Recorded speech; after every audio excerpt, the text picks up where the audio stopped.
That one glorious word represents more than just the geography between the Sabine and the Rio Grande. It represents a unique idea and way of life. A life of rugged individualism, proud self-reliance, gritty toughness, and fierce independence. That is what made Texas, and that is what will save her again. Howdy, folks. Sam Houston here. I want to thank you for tuning into the Feed Bandit podcast. Feed Bandit is the Texas first outdoors brand built by rabid Texans, for rabid Texans, and all those who aim to be one someday. We unapologetically promote the ideals that shape our Texas pride and Texas first patriotism through our love of hunting, the outdoors, and the gear and apparel we create. Texas, above all else, preserve the tradition, protect the legacy. Check us out at feedbandit.com. And to repeat that great rallying cry from a former colleague of mine, liberty or death. Now, enough of my talking. Here are a couple of bandits that love Texas as much as I do. Enjoy.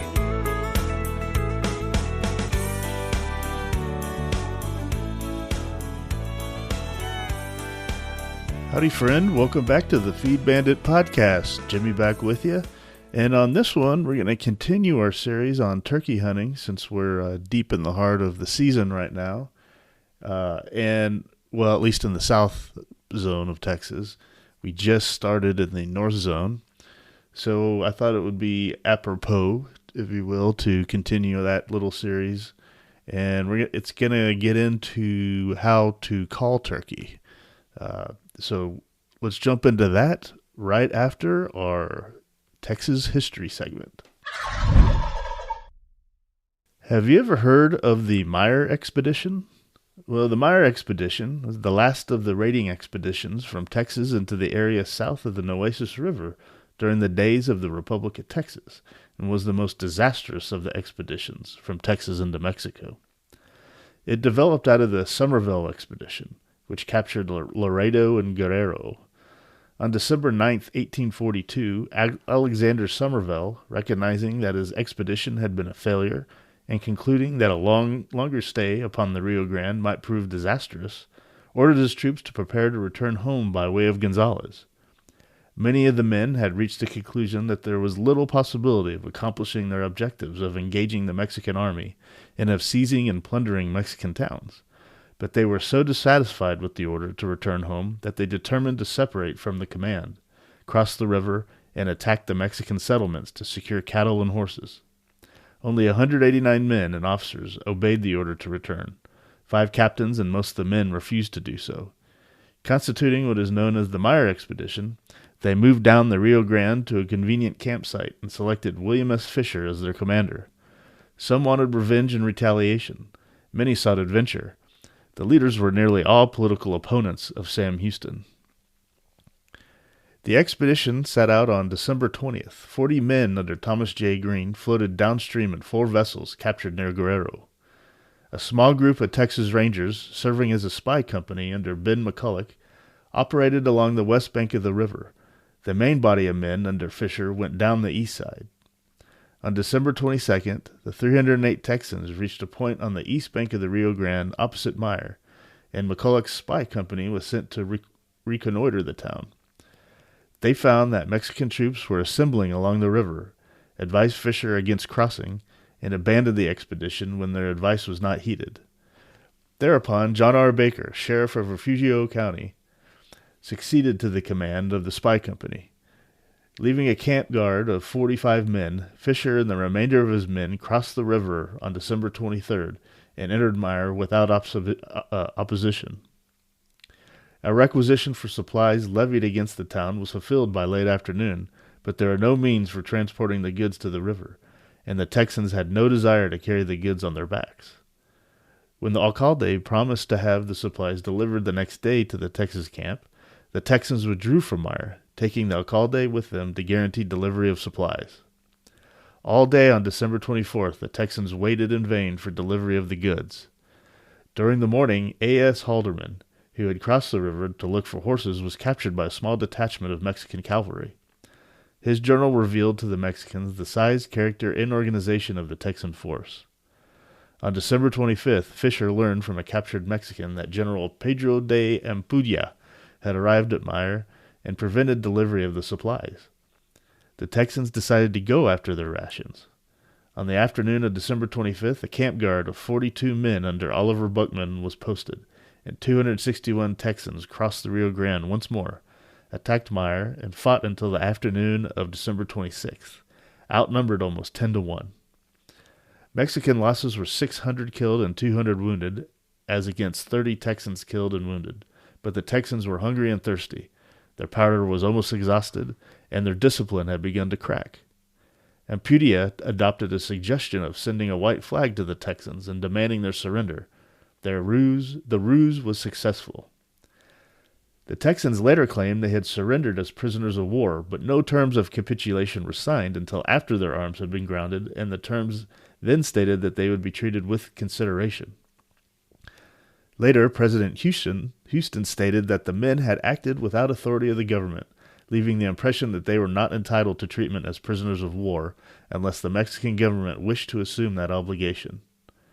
Warned by two of their comrades who escaped from Myer after the battle, the Texan camp guard, with the exception of George W. Bonnell, and a man named Hicks, avoided capture and retreated into the settled area of Texas. The captured Texans were sentenced to execution, but on December 27th, Ampudia had the execution decree reversed. The able-bodied prisoners were marched through the river towns to Matamoros, where they are held until ordered to Mexico City. En route to the capital, they planned their escape frequently. Finally, at Salado, on February 11, 1843, a successful break was carried out. For 7 days, the Texans headed towards the Rio Grande, but in trying to pursue a circuitous route through the mountains during the dry season, they became separated and lost. After extreme suffering, they surrendered singly and in small groups to Mexican troops sent in pursuit. In the end, only 3 members of the expedition made good their escape to Texas. The 176 captured Texans were returned to Salado. Upon learning of the escape, Antonio Lopez de Santa Anna ordered that those who had fled be executed, but Governor Francisco Mejia of the state of Coahuila refused to obey the order, and the foreign ministers in Mexico were able to get the decree modified. The government then ordered that every 10th man be executed. The 17 men who were selected for execution in what is known as the Black Bean episode were blindfolded and shot. Ewan Cameron, leader of the break, failed to draw a black bean of death, but was later executed by special order of Santa Anna. During the months of June, July, and August of 1843, the Texans did road work near Mexico City. In September, they were transferred to the Parote prison, where the San Antonio prisoners whom they had set out to liberate were being held. A few of the Myer men escaped while stationed in the vicinity of Mexico City. Others tunneled out of Parote and succeeded in returning home. A few of the wounded who had been left at Myer recovered, bribed the guard, and effected their escape. Many of the men died in captivity from wounds, disease, and starvation. From time to time, a few of the prisoners were released at the request of certain officials in the United States, and others at the request of foreign governments. The last of the Myer men were released by Santa Anna on September 16, 1844. And going back to how they were decided for execution, the Black Bean episode. So this resulted again from the escape of the captured Texans as they were being marched from Myer to Mexico City. So after the escape at Salado, Tamaulipas, on February 11, 1843, some of the 176 men were recaptured within about a week, and a decree that all who participated in the break would be executed was modified to kill every 10th man. So this is the Black Bean episode. So Colonel Domingo Huerta was to be in charge of the decimation. The victims were chosen by lottery, each man drawing a bean from an earthen jar containing 176 beans, 17 black beans being the tokens signifying death.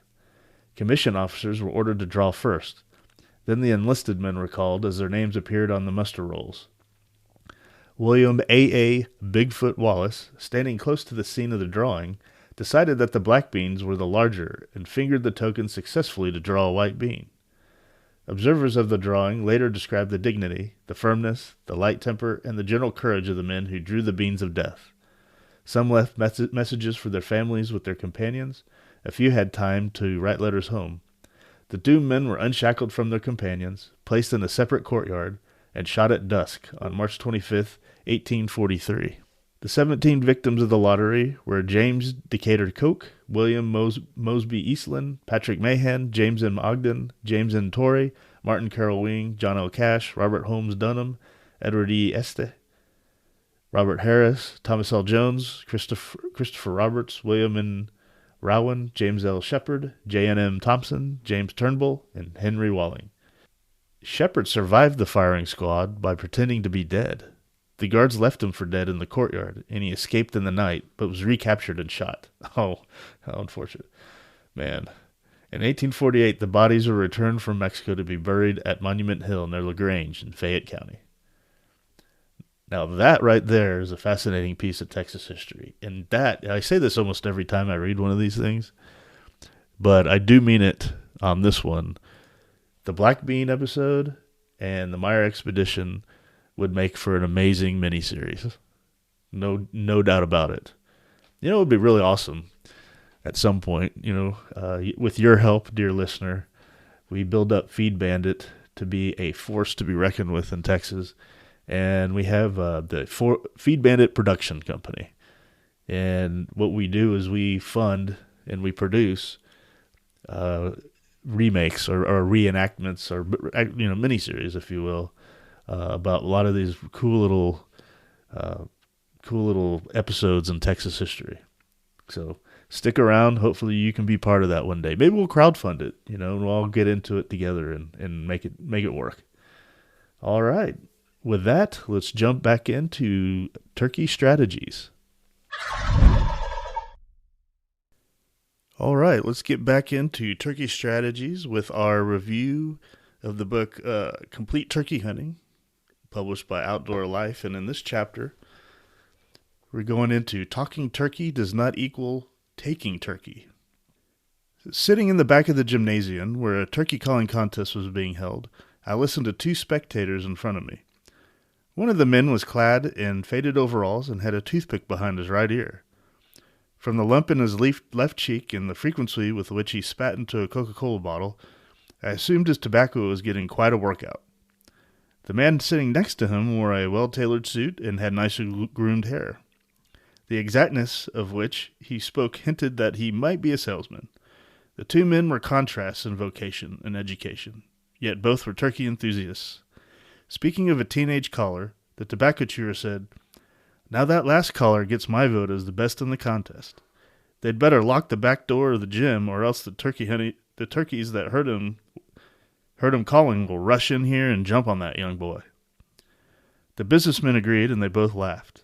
The next caller in the contest, an old hunter, was a shy fellow. Timidly, he gave the required calls on the old slate box. Then he used a cedar box that looked worn out. "That guy will never make it as a caller," the businessman observed. "He'll scare off more turkeys than he'll call up." The man in the overalls chuckled.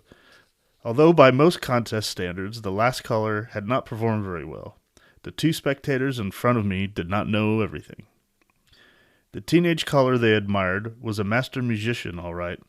For the past 3 years, he had bought tapes, listened to veteran turkey calling professionals, and then practiced and trained to be a competition caller.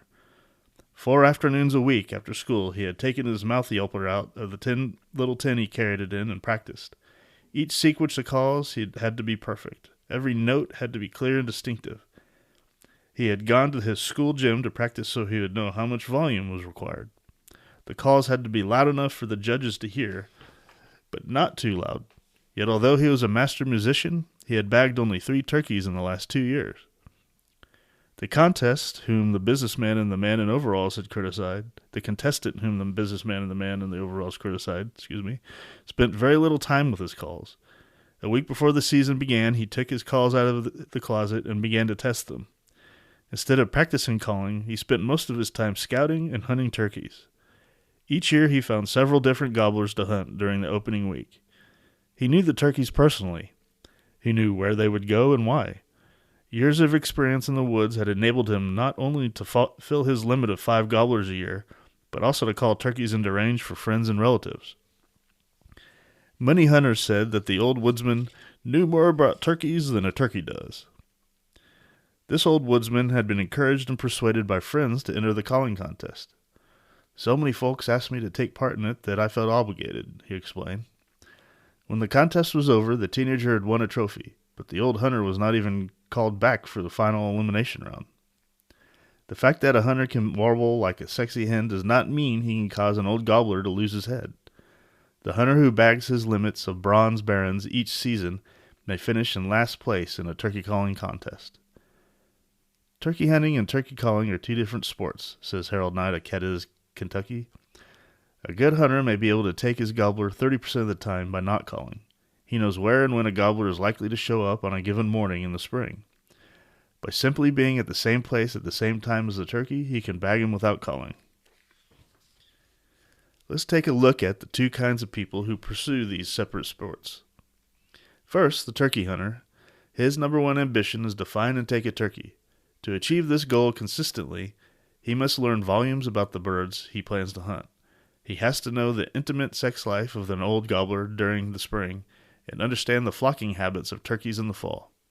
He must discover where a gobbler roosts, feeds, meets his mate, struts, and travels. He must learn how to lure an old gobbler away from his harem, how to bag one that's hunter-wise and call-shy, and how to circle a gobbler and arrive at a place in the woods where the gobbler naturally wants to go.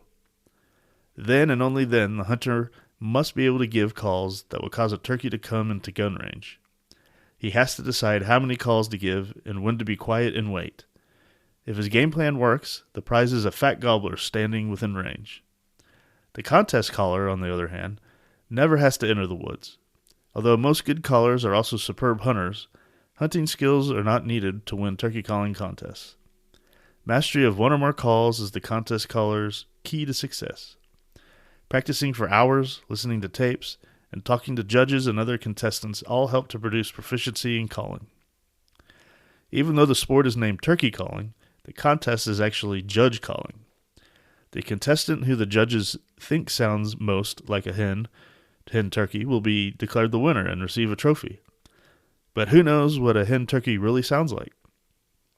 Some of the worst calling I've ever heard has come from hen turkeys. Several tendencies of live hens would eliminate them from today's calling contests. Many times their rhythm is not smooth, their voices may be very coarse sounding, and often they call too much. I've also heard renowned turkey takers in contests. These super hunters often fail to make the final rounds, yet judging from the beards and spurs hanging from their barn doors, they've shown they can call wild turkeys. Judges at turkey calling contests are much like historians. Sometimes history is a fable agreed on by a few and taught as fact to many. And so it is with the mating call of the hen turkey. Several men known as judges will find in one contestant certain characteristics of a call they prefer. The majority of the judges will agree that this contest style sounds most like a hen turkey, but whether the calls actually do sound the most like a wild turkey hen is debatable. On a different day, the same set of judges hearing the same group of callers might award the prizes differently. A good parallel to turkey hunting versus turkey calling is cowboying versus rodeoing. Real cowboys may ride horses and sometimes rope steers. They have broken horses and they may have ridden a bull or tried to bulldog a steer, but usually just for fun to break the monotony of their work. Their main job is to take care of the cattle. But the rodeo cowboy rides ropes and performs for judges in much the same way the turkey calling contestant performs his calls. The turkey hunter's main job, however, is to outsmart the turkey and bag his bird.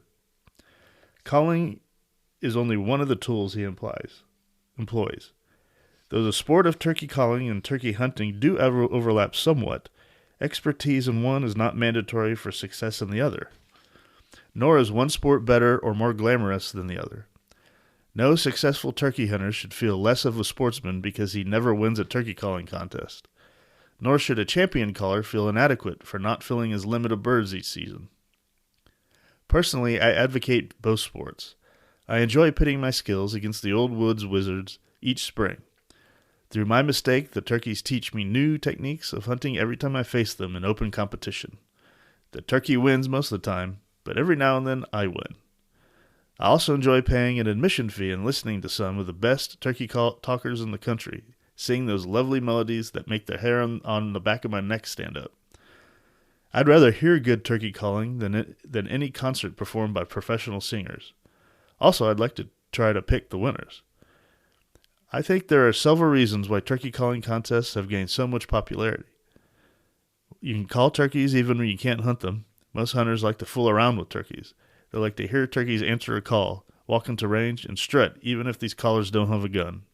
And contests are another place where you can practice calling turkeys, even if the season isn't open. A contest caller can enter an event and test his calling skills in a competition with other hunters from his area and around the nation. He can hear how his calling compares to that of some of the best callers in the country. Contests provide an opportunity for enthusiasts to get together and trade information on new calling and hunting techniques. The classic example is a new call, cutting, that was introduced in competition a few years back. Cutting is an exciting call similar to the beginning of the fly-down cackle, but continuing much longer than the cackle. This call not only excites judges and wins trophies, but also turns on the gobblers and brings them running to the gun in many instances. And lastly, a hunter can find understanding of his turkey insanity at a calling contest. Most spouses can't understand why a hunter can easily awaken at 3 a.m. during turkey season when waking them up at 7 a.m. during the rest of the year ordinarily takes 30 minutes. Bosses can't understand why a turkey hunting will be late to work and feel no shame because it can't take a risk gobbler took an extra 30 minutes to work it within range. But at a calling contest, there's a mutual bond among these hunters. We are doubly blessed because the turkey has given us two sports, hunting and calling, both of which are deeply rooted in our country's history. So the next time you go to a turkey calling competition and hear a caller who sounds as if he doesn't have a chance of winning, don't be too critical. That particular caller may be one of the best turkey hunters in the contest. Hey folks, Sam here, cutting in real quick to give you a heads up about some bandit gear. If you haven't noticed, here at Feed Bandit we're both avid outdoorsmen, and we love Texas. Well, the bandits got a wild hair one day, and thought, since polite company expects us to wear shirts on a normal basis, why not just make some rags of our own? But not any shirt with a basic print and a logo. A special polo shirt with a unique print that will turn heads and start conversations. One that was super comfortable that could be worn anywhere, from the boardroom, at relaxed companies of course, to the deer camp. So from that simple-minded Spitz Implements-esque idea, camp polos were born, probably over a few beers as well if I'm a betting man. They've made some that are hunting themed, some Texas pride themed, and some more on the rebellious side. Whichever camp polo you choose, at the very least you're guaranteed to be asked, where the hell did you get that polo? You'll turn heads, no doubt. Check them out at feedbanditgear.com. That's feedbanditgear.com. Now back to the bandits. Henning and gobbling. In a state like Alabama, where I do most of my hunting, there are plenty of turkeys, so roosting one in the afternoon is not nearly as critical to success as it is in many other states. Morning hunting. To find a gobbler in the morning, I generally use a Lohman's crow call. I know a turkey gobbles not necessarily because he's looking for a hen, but because he has a hormone called testosterone in his body that brings on the mating urge in the spring. All night, while he holds onto a limb, the hormone is flowing through him. By the next morning, he has so much energy stored that any high-pitched noise will cause him to release it in the form of a gobble. A .22 rifle going off, a train passing by, a car door being slammed, even a radio in the distance, any of these will make him gobble. Over the years, I've learned that blowing a Lohman crow call 4 times very loudly will cause a turkey to gobble more than any other call will, including owl and hawk calls. The pitch is key. The fact that you're using a crow call really has nothing to do with the turkey's gobbling, because he's just reacting to the pitch. You're not actually trying to imitate anything. You're merely trying to hit the pitch that will cause the turkey to release his energy with a gobble.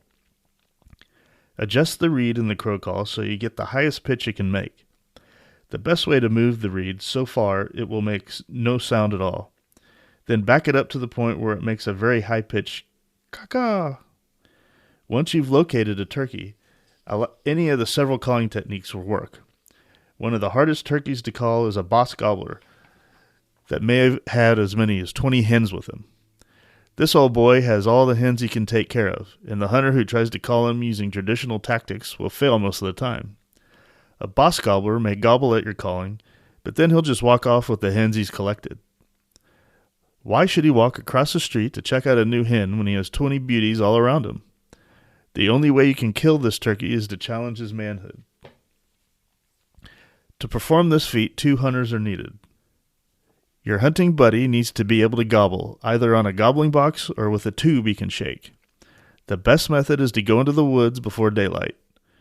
Once the boss begins to gobble, have your hunting companion get on one side of him with the box or tube, and place yourself on the other side, and plan to utilize hen calls. When that gobbler pitches out of the tree, he'll usually land around the hens he can already see. As you begin to yelp and cluck, he'll probably gobble at you, but more than likely he won't leave his harem.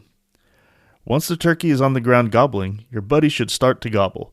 The turkey will become annoyed as he hears that other turkey, your buddy, gobbling and hears you yelping. Generally, he'll start moving towards the gobbling. When this happens, you'll need to start yelping loudly. I usually do a series of loud yelps, followed by a cackle. The old gobbler will probably decide not to fight the gobblers he's heard, but instead he'll head towards what he thinks is a hen ready to be serviced. Your hunting companion should wait 3 or 4 minutes after he hears your loud yelps. Then he should give another gobbling call. When that happens, the old gobbler will gobble, turn, and head to where he believes there's another gobbler. At that point, you should give several cackles, followed by several yelps. When you do all that cackling, the old gobbler gets so frustrated and worked up, he'll often break to run towards you. 9 times out of 10, he'll come to the hunter who makes the hen calls. But every now and then, he'll head towards the hunter who does the gobbling. This tactic puts a lot of pressure on an old gobbler because it gives him 2 things to worry about.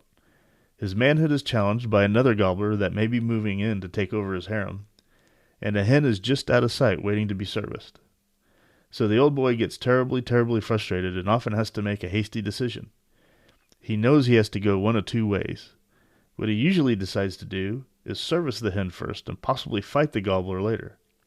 But if he thinks he can run the gobbler off quicker and easier than he can service the hen, the hunter who's doing the gobbling may get the shot. This is the best technique I know for taking a hard-to-kill boss gobbler. You must confuse him. The hunter doing the gobbling has to be certain he's well protected by a big tree, so there's no chance another hunter will mistake him for the gobbler he's trying to call. Nathan Cannell and I used this tactic on a turkey we named Big Ben Tom, a gobbler with 1.5-inch spurs and a 12-inch beard. I tried for over 2 weeks to kill that gobbler and never could because he had more than 20 hens. Finally, Connell took the gobble box and went on one side of the turkey, and I waited a slough and got on the other side.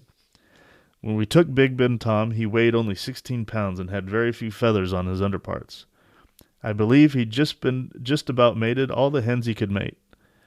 What made him come in was the thought that one or more hens was ready for him, and that another gobbler might get there first. If you don't have a buddy, there's a different method you can use on a boss gobbler with hens.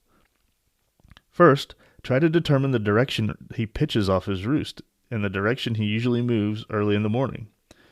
Then move in close to the roost, locate him with a light tree call, and wait for daylight. You can give a few more yelps to make sure you've got him gobbling, and ensure he knows where you are. Next, try to determine when the hens with him are likely to fly out of the tree. Then give a loud fly-down cackle. With your gloved hand, pat the side of your leg to imitate the sound of a hen flying out. The best way to learn how to make these calls is to listen to tapes and to practice imitating the calls. The gobbler sitting up there on a limb thinks that this is the first hen that's flown down that morning. He thinks she's ready to be mated and she's in the direction he wants to travel. Usually he'll pitch out of the tree and come to you without hesitation. As a matter of fact, when you give that fly down cackle and pat your leg, you'd better have your gun up and be ready to shoot. That gobbler may just pitch right into your lap. Afternoon hunting. In the states that permit afternoon hunting, I've discovered a tactic that's almost sure to work. Turkeys like to get out in fields to feed, strut, and eat bugs in the afternoons. If possible, position yourself on a rise where you can see many fields, clear cuts, or pastures where turkeys may be. Then use a spotting scope to locate turkeys and watch what they do. What you usually see if you find a flock is gobblers and hens feeding together. What you should look for, however, is a gobbler strutting. He'll usually be off to one side of the other turkeys and doing a lot of displaying. This gobbler is a subdominant male and probably hasn't mated that morning. He's trying to impress some of the hens, so they'll leave the gobblers they've been mating with and permit him to breed them. Once you spot a gobbler like that at a great distance, put on all your camouflage gear, circle him, and try to sneak within calling distance. Set up in the edge of some woods, looking out onto the field, and begin your calling with a series of yelps. Pause 10 to 15 minutes between yelps, so you give the impression of being a hen that doesn't belong to the flock and has just walked near it. Usually you'll get the attention of the gobbler that's been displaying. He'll look for you, but he won't come to your calling. Once you're comfortable in a good shooting position, give a really commanding cackle as though you're ready to be bred, and follow this with a series of yelps.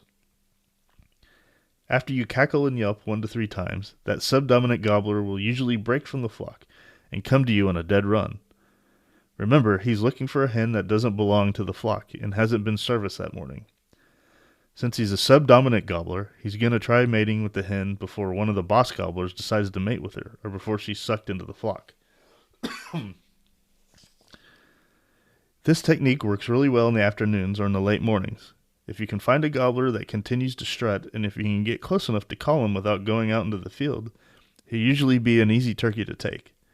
But every gobbler is different, and each situation calls for a different tactic. That's the reason I like to hunt turkeys.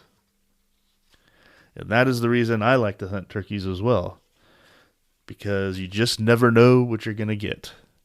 Yeah, and that practicing the turkey call, I tend to do that.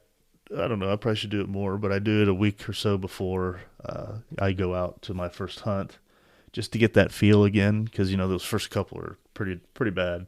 But after that, you get the feeling back. Then you just kind of practice a couple times every night, and then once you're out there, you're ready to rock. Those are good. Also, some good morning and afternoon strategies. The whole idea of looking for the strutting turkey in a flock, and it being the subdominant male, the one to go after.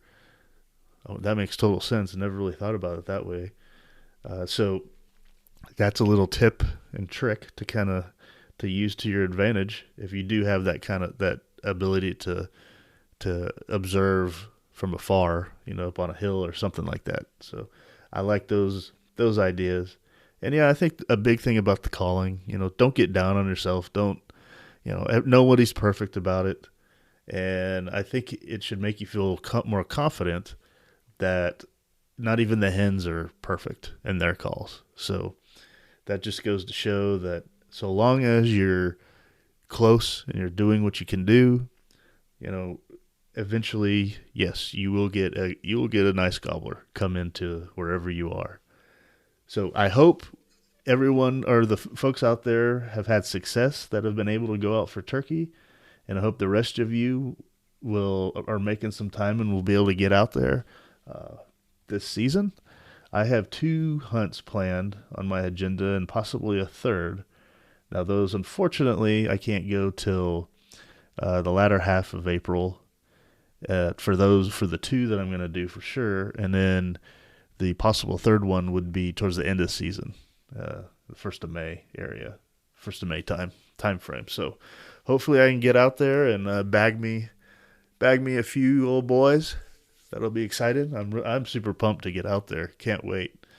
So, oh man, as I'm recording this, I still have a couple weeks till I can get out there. So it's going to be a long couple weeks. But looking forward to it. Love to hear any stories you guys may have from this season so far. email us at howdy@feedbandit.com, and go to feedbandit.com and look at our gear and check out our Thunder Chicken shirt. It's our turkey shirt, turkey polo. It's one of my favorites. I think it's a great looking shirt. I've gotten a lot of compliments as I've worn it. So yeah, if that's of interest to you, please go and check one out and grab one. All right. With that, I'll leave y'all on this episode of the Feed Bandit podcast. I really appreciate y'all tuning in. Thank you very much. Without you, we wouldn't be here. So with that, as we always say, support your local feed store and go Texas. We'll see you on the next one. Take care. Well, I hope the Bandits gave you an interesting episode that either entertained or educated you. Or better yet, both. Hell, I told them this podcasting thing looks harder to do than defeating Santa Anna. So if you would, please help them out by sharing it with all your like-minded friends to help the Bandits get the word out. And don't forget to check us out at feedbandit.com and grab some gear and apparel to support the cause of Texas. Remember, Texas, above all else, preserve the tradition, protect the legacy. Finally, as I said some time ago on the eve of the great battle, and I vigorously repeat here again, be men. Be free men, that your children may bless their father's name. Well, fellow bandit, until next time.